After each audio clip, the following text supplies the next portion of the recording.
Today we are going to be doing a fantasy romance romantasy showdown.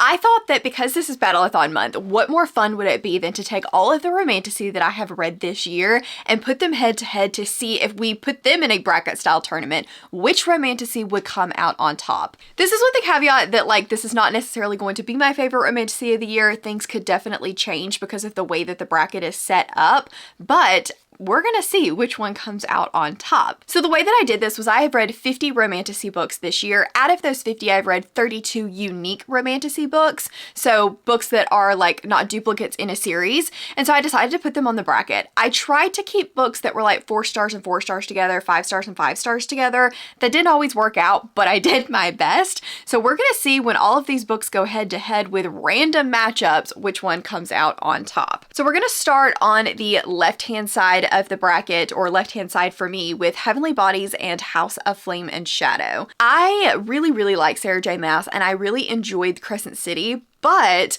with House of Flame and Shadow, I just feel like the series has been going downhill. Despite it being one of my most anticipated romantasy books of the year, I feel like Heavenly Bodies is going to have to win this one. While I'm mildly annoyed at the way Heavenly Bodies, the publication schedule is working out, I still think that this book is superior to House of Flame and Shadow. I had a lot of fun with it. It's just something kind of different, and I'm still very excited to continue on in the series. Then we have Slaying the Shadow Prince and A Court This Cruel and Lovely.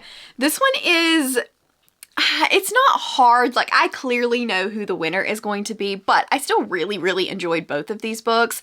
However, I think Slaying the Shadow Prince is going to have to be the one that moves forward because I loved it. I thought that it was so much fun, and just the romance and the plot, it really got me into wanting to read more of Helen Scherer's works. And even though I love A Court This Cruel and Lovely, and I definitely plan to continue on in the series, when I look back, Slaying the Shadow Prince was definitely hands down the superior book. I do want to mention really quickly while I'm thinking about it, this is my mood in the moment. Despite what each of these books were rated, I have no idea outside of a general basis. I'm not looking at out of 10 scores or anything like that. I'm just going on my gut feelings right now of how I remember enjoying the book, regardless of how I rated it. Next up, we have Blood and Steel and Lady of Darkness. As much as I loved Slaying the Shadow Prince, Blood and Steel did fall a little bit more flat for me. I still enjoyed it, but I definitely didn't enjoy it as much as Slaying the Shadow Prince. So Lady of Darkness, I think, is going to have to move forward on this one. I just had so much fun with that book. Is it the best book ever written? No, but it's so much fun. It's got some really good plot, and I think that I'm going to have to move it forward. Then we have A Court of Blood and Bindings and Heat of the Everflame. Hands down, no questions asked, it's going to be Heat of the Everflame. That series is going to be one of my favorites of the year, and even though Spark, if Spark had been on this list, I don't think it would have made it very far because I did not love Spark of the Everflame. Heat of the Everflame, Glow of the Everflame have my whole heart. Diem and Luther, everything. They are everything. I still really enjoy Court of Blood and Bindings. I think that it is a solid book. I think it has some really good magic system. I didn't enjoy the second one as much, but I do plan to continue on in the series at some point. But Heat of the Everflame, it has my whole soul, so of course it has to move on. Then we have House of Bane and Blood and Court of Winter. This is one of those that, unfortunately for Court of Winter, did not get a rating to rating matchup. Court of Winter, I think, was a 2-star, and House of Bane and Blood is a super high 4-star. Tried not for this to happen, but it just inevitably did. So House of Bane and Blood, moving forward, no questions, no contestant. This is such a unique fantasy romance series that I loved the banter so much in. Their relationship was just everything and then some, so of course it has to move forward. Then we have The Everking and Once Upon a Broken Heart. I did rate both of these a 3-star, but Once Upon a Broken Heart was a very low 3-star, and Everking was a very high 3-star. Everking is going to be moving forward. Again, such a unique fantasy romance, such a unique romantasy, and I'm really enjoying those not necessarily fae, although the Everking is fae, it still has such a different setting, and I'm really enjoying reading those right now. I plan to continue with the Everqueen actually this month, so keep your eyes peeled for that. But yeah, sorry to all of the Stephanie Garber stans out there. I'm gonna have to move forward the Everking. Next up, we have Where Oceans Burn and On These Black Sands. Both of these I think were a 3-star read. I think I'm going to be moving forward Where Oceans Burn though. I remember having a really good time with this one, kind of struggling on what I was going to rate it, a 3-star or a 4-star. This is also a more unique story, the magic system and kind of how our beings work. We have kind of Under the Sea where they have gills, and then we have a different faction that has wings and are higher up in the sky, and they are mortal enemies with one another, and circumstances lead two of these people together. I did really enjoy it. I kind of forgot about it after I read it, and so I'm like, I probably need to go back and try to read the second book in that series because it was fun, but I just never really had the urge, the drive to pick up book 2. However, with On These Black Sands, the main character to me was kind of insufferable. She felt very young, she felt very naive, and she didn't really feel like she grew a whole lot in the book, and their relationship, while it was supposed to be enemies to lovers, never ever felt that way. So while both of these were 3 stars, I think Where Oceans Burn is going to have to move forward. And the last on the left side are 2 2-star books, Flames of Chaos and A Crown of Ash and Silver. I just read both of these very recently, so if you want my full thoughts, they are in my July wrap up, but this one's tricky. Both of these were 2 stars. However, Flames of Chaos felt like it could have been a 1-star for part of the book. If I'm being completely honest though, Crown of Ash and Silver also at some point I got frustrated enough with to feel like it was a 1-star. However, Ash and Silver definitely has more of a plot. It definitely has more potential for me to pick up book 2 and see it grow and see it develop.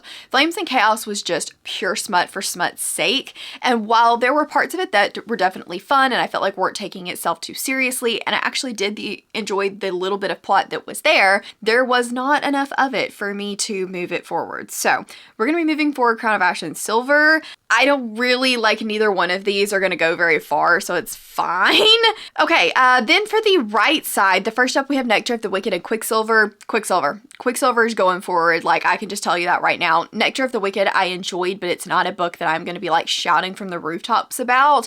Quicksilver on the other hand, incredible. I had the best time with that book. The banter, the plot, just kind of the way everything developed. I loved it. I loved the ending, and I am dying for book 2 in that series to come out yesterday. So hate it for you, Nectar of the Wicked, but Quicksilver is going to be moving forward. Then we have When the Moon Hatched and Heartless Hunter. Okay, we've got a challenging one for us now. I think Heartless Hunter is probably going to move forward for me. When the Moon Hatched is one when I read, I really enjoyed, but I had to kind of like speed through it. And while I had a good time with it, on hindsight, the more I think about it, and remember, this is how I feel in the moment right now, I think that it just kind of is falling back in my memory a little bit. Some of the things that I remember about it, I'm remembering less fondly. And while I still definitely want to read the sequel, I felt like the overarching plot really fell by the wayside. I don't really know what the overarching plot is. It kind of just was constantly in the background. And while the relationship was fine, I never was fully gripped. I liked the banter, but that way fell off more in the second half of the book.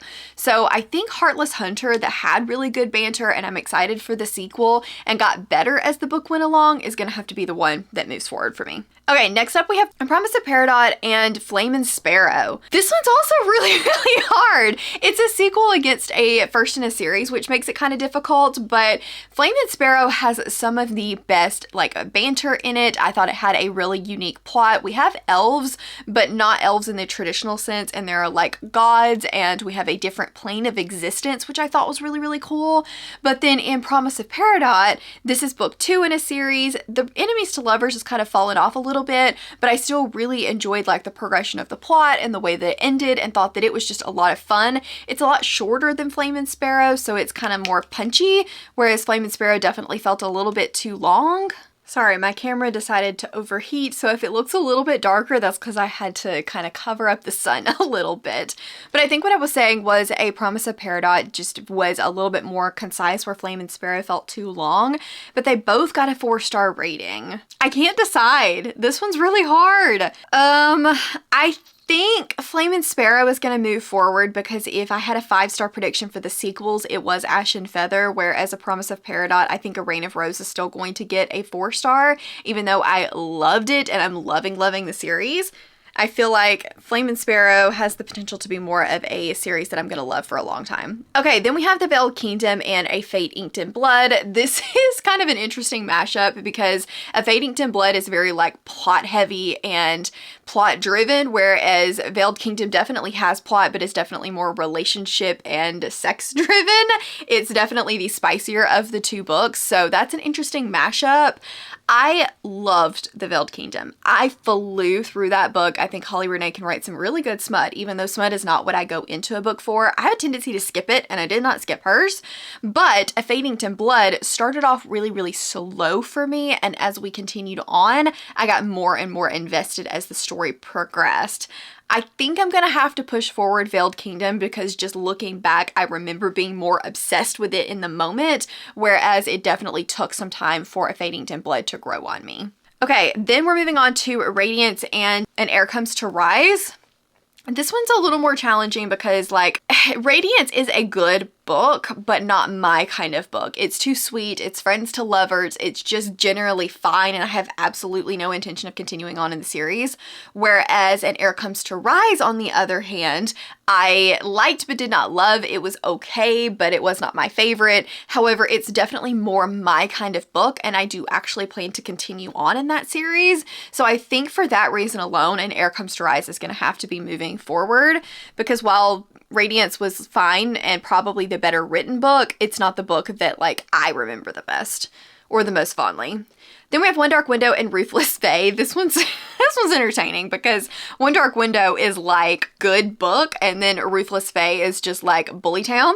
So One Dark Window is gonna have to be moving forward on this one. It technically is the better book, and honestly, if I truly think about it, I enjoyed it more. Ruthless Fae was fun, but if you made me pick which series I was gonna continue, it would 100% be Two Twisted Crowns. It would not be the next book in the Zodiac Academy, although I will continue it. It's just not like One Dark Window is the better book. Then we have Beneath Black Sails and The North Wind, two very different types of books, but both of these are technically enemies to lovers or reluctant allies to lovers, although I think Beneath Black Sails is going to be having to move forward for me for this one. I liked Northwind okay as we went along, but if I was going to continue in either series, it's definitely going to be the Beneath Black Sails series. I will not be continuing in Northwind, so I'm going to have to move forward the Claire Sager. And last but not least, we have House of Ash and Shadow and To Bleed a Crystal Bloom. This one sucks because I really did not like A House of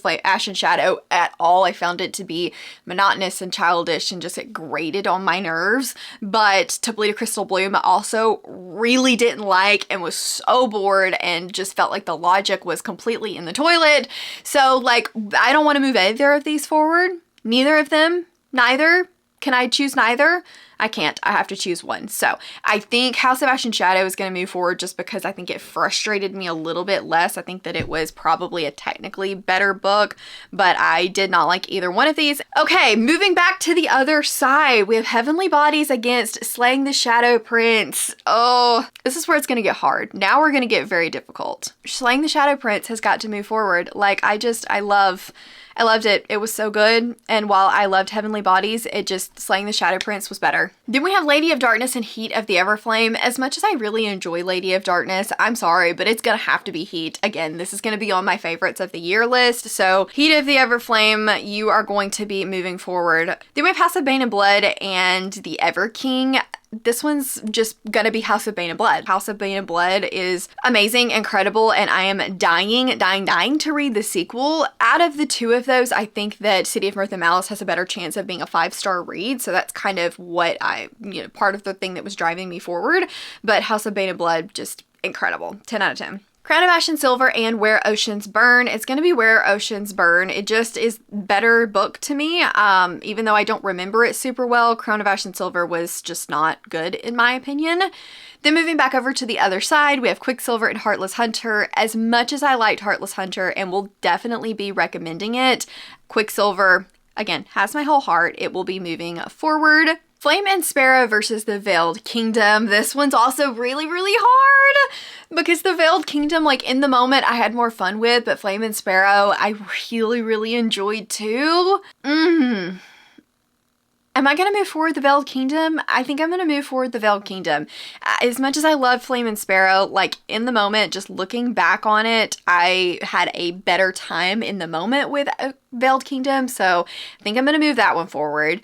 Then we have An Heir Comes to Rise and One Dark Window. I'm going to be moving forward One Dark Window. It's the better book, and it's definitely one that I think I had a better time with overall while reading it, and I'm more excited for the sequel. Then we have Beneath Black Sails and Ash and Shadow. I didn't even want to move forward Ash and Shadow, so Beneath Black Sails, 100% moving forward. So now we are down to the final 8. Heat of the Everflame and Slaying the Shadow Prince. I'm sorry, Slaying the Shadow Prince. I love you. You're incredible. You're 10 out of 10, but Heat of the Everflame has got to beat you out. So sorry, so sorry. Then House of Bane and Blood and Where Oceans Burn. This one gets easier, where House of Bane and Blood is definitely moving forward.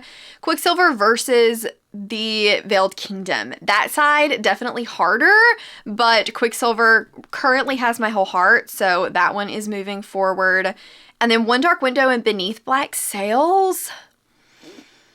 I think One Dark Window. I think One Dark Window is going to have to move forward for me on that one. Okay, we are down to the final 4. Heat of the Everflame versus House of Bane and Blood. I loved House of Bane and Blood so much, so incredible. I think City of Mirth and Malice is going to probably potentially have even beat Heat of the Everflame, but we're not talking about City of Mirth and Malice, we're talking about Heat. So I think that I'm going to have to move Heat of the Everflame forward because it just incredible. And we have Quicksilver versus One Dark Window, but we know that Quicksilver is going to have to move forward. It just, again, has my whole heart right now. So now we have Heat of the Everflame versus Quicksilver. And I kind of hate this. I kind of hate this a lot. Like, I'm not a fan of this matchup right now, but Heat of the Everflame. I'm sorry, Fisher, but like Luther. Yeah, Heat of the Everflame is going to have to move forward. Burn is one of my most it is my most anticipated release of the year. And while I'm very, very, very excited for Quicksilver's sequel, if given both of them at the same time and said you have to pick which one you're going to read, Burn would 100% win. So I think Heat's going to have to move forward and be our winner of the Fantasy Romance Tournament. Claps all around to Heat of the Everflame. If you have not read this series yet, I am screaming at you to please pick it up. It is so, so good. I know Burn's not out yet. I know we don't have any notice of when it's going to be out. And yes, that hurts me. And it hurts me for everyone that wants to read it in the series. But it's just so good. It's rebellion. It's got romance. It's got banter. It's just incredible. And you need to pick it up right now. So that is it for my Romantasy tournament. Were you surprised at who the winner was? If you had to pick based off of these books, which one would you have made the winner, or which would be the winner of your Romantasy bracket? If you guys have not checked out Battleathon yet, please do so. All of the information is down in the description box. I will also leave the announcement video here for you guys to check out. Thank you so much for hanging out with me, and I will see you guys next time. Bye!